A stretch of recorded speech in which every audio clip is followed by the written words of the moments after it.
Doctor Bhimrao Ambedkar ji का अपमान भरी राज्यसभा में अमित शाह ने जो किया गृह मंत्री ने,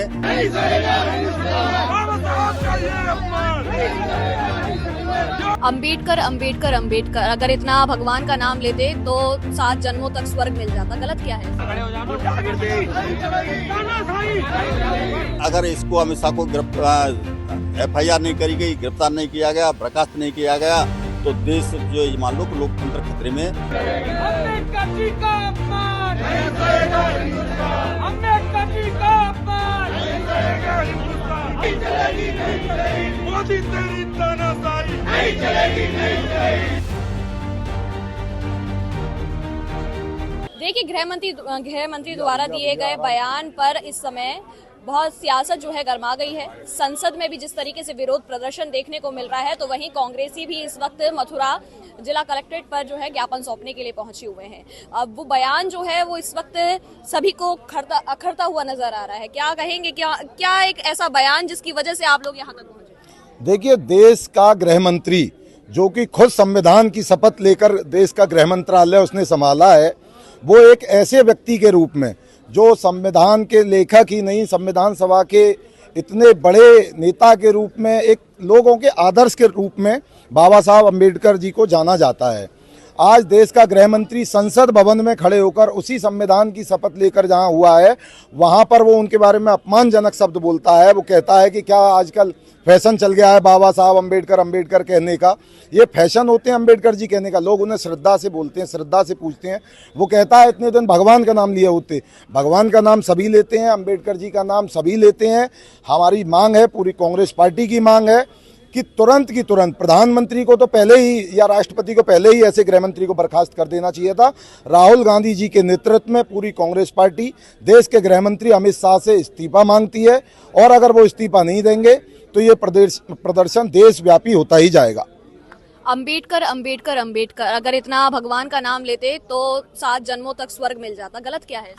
देखिए, उनकी जो सोच है वो सोच एक महापुरुष के लिए। आप सोचिए, अम्बेडकर जी एक नेता ही नहीं, एक महापुरुष के तौर पर आए जिन्होंने दलितों को अधिकार दिलाए, जिन्होंने संविधान जैसी अमूल्य चीज जो हमारे देश को आज चला रही है उसकी स्थापना में सबसे अहम भूमिका निभाई। आप उस व्यक्ति के लिए ऐसी छोटी सोच रखते हैं कि भगवान और आपस में तुलना करें। जिस व्यक्ति के लिए, महापुरुष के लिए जैसी श्रद्धा है वो उस हिसाब से उनकी विचारधारा मानेगा। आप भी बहुत सारे लोगों की विचारधारा मानते हैं, तो कभी हम तो ये नहीं कहते ना आप उन्हें भगवान से कंपेयर करिए। हर चीज़ का अपना एक कंपैरिजन है, हर चीज़ की अपना एक महत्व है इस देश में। जितना ही महत्व भगवान का है उतना ही महत्व एक तबके के लिए, एक समाज के लिए जो उनको मानता है उनका है। तो क्या आप ऐसी सोच रखते हैं? जिन व्यक्तियों के वोट के लिए आप कहते हैं हम दलित चिंतक हैं, उन्हीं लोगों के लिए आज ऐसी सोच रखते हैं? कहीं ना कहीं ये भाजपा की मानसिकता है, जो मानसिकता आज साफ अमित शाह जी के चेहरे पे, उनकी जुबान पे झलकी है कि वो राजनीति करते हैं। उन्हें दलितों से कोई लेना देना नहीं है। इस पूरे देश में बस उनका जो सोच है, उनकी एक ही सोच है, हिटलर शाही। उनके वो जो हैं वो सब कुछ हैं, बाकी लोग कुछ नहीं है। इसलिए ये स्पष्ट है कि अमित शाह जी की सोच एकदम कट्टरवादी हो चुकी है। वो जो है दलितों को और बाकी महापुरुषों को अब साइड में रखकर खुद महापुरुष बनना चाहते हैं। उनकी तो सोच ये है कि मोदी जी को बस भगवान मानो और अमित शाह जी को उनका दूत मानो। ये उनकी आजकल विचारधारा होगी। बिल्कुल सही कहा इन्होंने। जिस मोदी को भगवान का रूप मानते हैं, मोदी खुद कह देते हैं मैं अवतार हूँ, उस मोदी का नाम नहीं लेके वो दिन भर मोदी मोदी करते हैं, तो भगवान का नाम लेते तो कल स्वर्ग अमित शाह को ही मिल जाता। क्या बाबा साहब के ऊपर वो टिप्पणी करते हैं? मोदी मोदी नाम लेना छोड़ दें और भगवान का नाम लेना स्वयं शुरू कर दें, उन्हें स्वर्ग की प्राप्ति हो जाएगी। कांग्रेस को संविधान विरोधी बताती है बीजेपी। बताइए, आप ही बोलिए, क्या कहेंगे? नहीं, संविधान विरोधी तो दिख रही है ना। अभी ये चुनाव जो लोकसभा का गया है, कांग्रेस को बताती है बीजेपी। बीजेपी तो झूठी पार्टी है, भारतीय झूठी पार्टी का नाम ही बीजेपी है। और दूसरी बात, कांग्रेस ने अगर राहुल गांधी जी ने संविधान की पुस्तक लेके ना निकले होते तो ये जो 400 पार और संविधान बदल देंगे, पूरी भाजपा के तमाम सांसदों ने मीडिया के सामने, मीडिया के पीछे ये कहा कि अगर हमारी 400 पार सीटें हुई तो हम संविधान बदल देंगे। तो कांग्रेस ने संविधान के विरुद्ध किया क्या है? जो राजनीति करते हैं वो सब राजनीतिक दल अपनी जगह हैं, लेकिन संविधान बदलने की बात हमेशा आरएसएस और भारतीय जनता पार्टी के नेताओं द्वारा कही गई है। बीजेपी ये भी कहती हुई नजर आती है कि कांग्रेस ने इमरजेंसी के टाइम पर धज्जियां उड़ाई थी लोकतंत्र की और गला घोटा था। अगर कांग्रेस ने कोई गलती की ये हमारी नेता प्रियंका गांधी जी ने भी कहा है कि अगर कांग्रेस ने कोई गलती की तो जीवन भर क्या भाजपा उन गलतियों को आगे बढ़ा के करेगी? क्या इसीलिए जनता ने भाजपा को वोट दिया था कि वो उन गलतियों को आगे बढ़ाए और उन्हीं गलतियों को दोहराती रहे? देख पा रहे हैं आप, मैं आगे भी दिखा देती हूँ आपको। इस वक्त प्रदर्शन जो है हमारे देश के एक साइड लोग जाओ जिन्हें हाँ जी आज का ये प्रदर्शन संविधान जिस तरीके से बार बार कहा जा रहा है कि गृह मंत्री ने जिस तरीके का बयान जो वहां पर दिया है उसको लेकर आप लोग यहाँ प्रदर्शन कर रहे हैं। वहां पर भी देखा जा रहा है संसद में भी इसी तरीके से प्रदर्शन जो है वो भारी मात्रा में वहां पर लोग पहुंचे हुए हैं, ऊपर तक पहुंच गए हैं और प्रदर्शन कर रहे हैं प्रदर्शनकारी। तो क्या गलत कहा है? आपने देखा होगा हमारे देश के रहनुमा, हमारे देश की धरोहर, विश्व की धरोहर डॉक्टर भीमराव अम्बेडकर जी का अपमान भरी राज्यसभा में अमित शाह ने जो किया गृह मंत्री ने, वो हम एक मिनट भी बर्दाश्त नहीं करेंगे, न देश की जनता बर्दाश्त करेगी, न कांग्रेस के कार्यकर्ता बर्दाश्त करेंगे। हमें या तो मोदी उसको तुरंत बर्खास्त करे, नहीं माननीय राष्ट्रपति महोदय को ऐसी सरकार को तुरंत बर्खास्त कर देना चाहिए। कारण क्या है कि जिस संविधान के उन्होंने शपथ ली गृह मंत्री की, जिस संविधान से गृह मंत्री की शपथ ली, उसी संविधान के निर्माता और उसके अध्यक्ष के खिलाफ जो अपशब्दों का प्रयोग किया है, तो निश्चित रूप से इसे निकम्मापन नहीं हो सकता है। उन्होंने ये महसूस करा दिया वास्तव में वो तड़ीपार हैं और तड़ीपार रहेंगे, वो गृह मंत्री बनने के लायक नहीं है और निश्चित रूप से ऐसे गृह मंत्री को बर्खास्त कर देना चाहिए, उनके खिलाफ मुकदमा लिखाना चाहिए और उनको अमित शाह को गिरफ्तार करना चाहिए। प्रदर्शन के ये जो प्रदर्शन चल रहा है लगातार देखने को मिल रहा है, इस प्रदर्शन के दौरान इस माध्यम से क्या कहना चाह रहे हैं आप लोग? मैं ये कहना चाहता हूँ कि जनता में काफ़ी वाल है, कम से कम 1000 फोन मुझ पर आ गए। डॉक्टर भीमराव अम्बेडकर जी के बारे में जब से कहा है कम से कम 1000 फोन आए, तो मैं निश्चित रूप से कह सकता हूँ कि जनता में वाल है। अगर इसको अमित शाह को FIR नहीं करी गई, गिरफ्तार नहीं किया गया, बर्खास्त नहीं किया गया, तो देश जो मान लो कि लोकतंत्र खतरे में।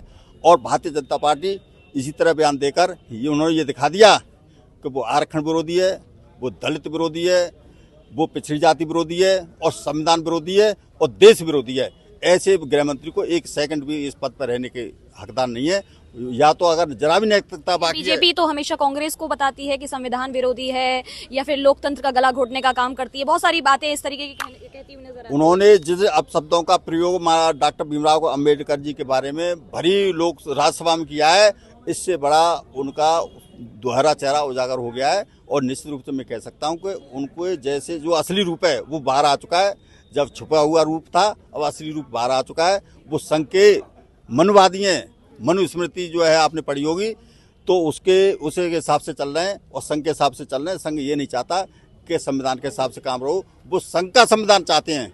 संघ का संविधान भारतीय जनता पार्टी लागू करना चाहती है, लेकिन देश की जनता डॉक्टर भीमराव अम्बेडकर के संविधान के ऊपर ही रहेगी और उसी से देश चलेगा। संघ के संविधान से देश नहीं चलेगा। देखिए डॉक्टर आपको एक और चीज बताना चाहूंगा यहाँ पर साथ ही साथ कि आप जो है जब देश के प्रथम प्रधानमंत्री श्री जवाहरलाल नेहरू, पंडित जवाहरलाल नेहरू थे, तो उस समय पर संशोधन कितना हुआ। आप इस चीज को कह रही थी कि संविधान को ये लोग क्या बदल रहे हैं। मैं उस चीज का जवाब दे रहा हूँ कि संविधान उस समय पर कांग्रेस पर सवालिया निशान खड़ा किया जाता है बीजेपी के द्वारा, ये बात कह रही हूँ। ये तो इसलिए कर रहे हैं कि संविधान को बदलने की पूरी चेष्टा है। 50 से ज्यादा संशोधन हो चुके हैं इन 10 सालों में, जो कि ये कीर्तिमान है। तो अब संशोधन करके ये जो है अपना संविधान जो कि संघ के द्वारा निर्मित है, उस संविधान को लेकर आना चाहते हैं। और उसमें जो है इनके द्वारा अंबेडकर जी के लिए इस तरीके की टिप्पणी की जा रही है। और अगर वो कहते हैं कि हमने कोई अभद्र टिप्पणी नहीं करी, तो काय को जो है अब उस पर जो है ये कह रहे हैं कि नहीं साहब, हम उनका अपमान नहीं करना चाहते थे। और यूं इस तरीके की टिप्पणियां क्यों हो रही हैं? डॉक्टर अंबेडकर के ज़्यादा हितैषी बन रहे हैं। इन्होंने नया संविधान बनाया है। अभी तक उनकी एक प्रतिमा थी जो पुराने संविधान में लगी हुई थी, अभी तक वो तक लगाई नहीं है। कांग्रेस पे उंगली उठाने से पहले ये तो देख लें, तुमने नया संविधान बनाया है, उसको तो सृजित कांग्रेस ने किया ही नहीं है।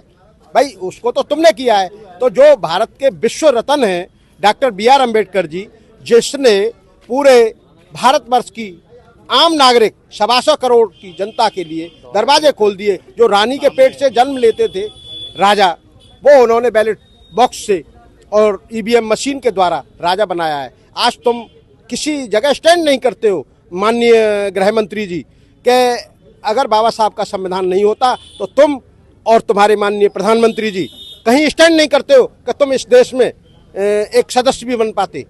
बाबा साहब के संविधान ने गरीब व्यक्ति को भी पार्लियामेंट में पहुंचने का मौका दिया, गरीब व्यक्ति को भी राष्ट्रपति बनने का मौका दिया, गरीब व्यक्ति को भी MLA MP और मिनिस्टर बनने का मौका दिया, गवर्नर बनने का मौका दिया, तमाम रास्ते खोल दिए। आप ये देखिए उस संविधान में बाबा साहब ने खुद कहा था पार्लियामेंट में कि इस संविधान को चलाने वाले लोग अगर अच्छे होंगे तो ये अंत तक अच्छा साबित होगा, अगर उसको चलाने वाले लोग बुरे होंगे तो अंत तक बुरा साबित होगा। क्या चाहते हैं आप? हम ये चाहते हैं कि माननीय राष्ट्रपति महोदय से और माननीय प्रधानमंत्री जी से क्या उनको तुरंत बर्खास्त किया जाए, और नहीं तो अगर ये नहीं करते हैं तो इस देश में राष्ट्रपति शासन लगाया जाए। जय हिंद, जय भारत। देख पा रहे हैं कि आप कांग्रेस के द्वारा यहाँ पर प्रदर्शन जो है वो किया जा रहा है और DM साहब को ज्ञापन सौंपने के लिए पहुंचे हैं, साथ ही उनका बर्खास्त जो है उनको करने की मांग की जा रही है। और लगातार इस तरीके का प्रदर्शन आज पूरे देश में देखने को मिल रहा है। देखना ये होगा कि क्या आगे की क्या चीज़ें होती हैं, किस तरीके का माहौल जो है वो बदलता है। फिलहाल के लिए इतना ही, बने रहिए हमारे साथ, देखते रहिए हिंदुस्तान तहलका। अपने सहयोगी निष्कर्ष के साथ शिवांगी चौधरी, नमस्कार।